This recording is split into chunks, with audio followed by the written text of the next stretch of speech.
All right, we're on Maasrot, Perek Aleph, Mishnah Vav.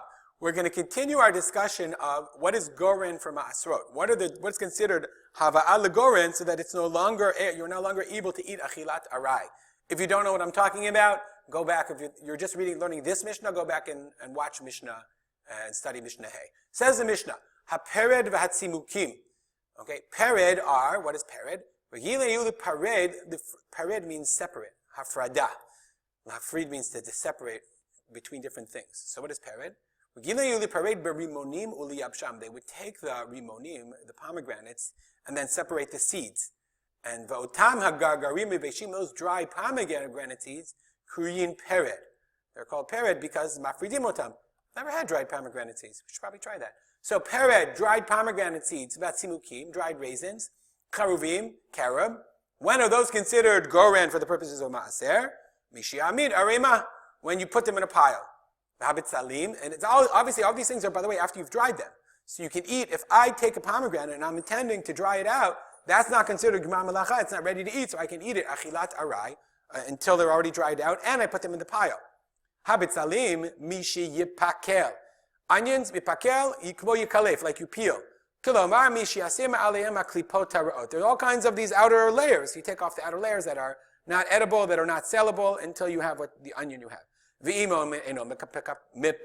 if you're not going to take off the outer layers, mishiamid arema, from when you have put them in a pile. Again, these are all, remember we said in the last Mishnah, put them in a pile in the field because you were planning on taking them to the market. Grain, mishi yimarech. This is the idea of miruach hakri that we talked about before. Once you've already threshed it and winnowed it, and then all you have is the pile of grain, you stick it in a big pile, and they would do miruach hakri, they would smear it over. If you're not a shmirer, you have no intention of doing that, until you put them in a pile. Hakitnio, these are legumes, beans. Mishi yikvor. Yikvor is from the word kvara. Kvara is a certain kind of sifter or a sieve. Why you sift it?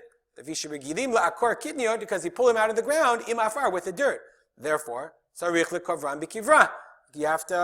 have to then sift them. And that's why if you ever used to buy in Israel a ton of beans, you always have to check them for not just bugs, you check them for a ton of rocks in the bottom. Somehow they've improved the technology and they no longer have rocks in beans. And if you're not sifting them, again, until you smear it over. So now back to the grain or the basically grain, but not kitniot. Even though mereach, you even did mereach, still, notel min hakutaim umin hatzdadim. You are still allowed to eat achilat arai from the kutaim and the tzdadim umasha bitoch hatevel. You can take from the kutaim, we'll see what that is in a second, or the things on the sides, or what's in the teven, in the grain, in the straw, and eat it achilat arai. Kutaim, shibalim kutuim, shaloni doshi. Remember, they were being threshed by animals. So not every stalk wasn't properly threshed. So you always had still, even after the threshing, you still had stalks of grain. So it was where the grain was still in the cluster. Okay, so that's not considered gemar melacha. So if you see that in your pile, you're allowed to eat it. Let's say that at the side of the pile, there's parts that you didn't smear over. And that which is betoch hateven, in the straw, shalon nizra min hamotz, there's still the shmutz in there. It was not properly winnowed. Remember, it's not modern technology where everything is done wonderfully.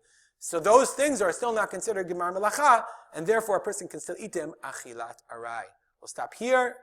We'll dedicate the learning to the memory of my father, Rav Simcha ben Yitzchak Kalman. And as always, feel free to contact me at arspolter@gmail.com. Have a good day.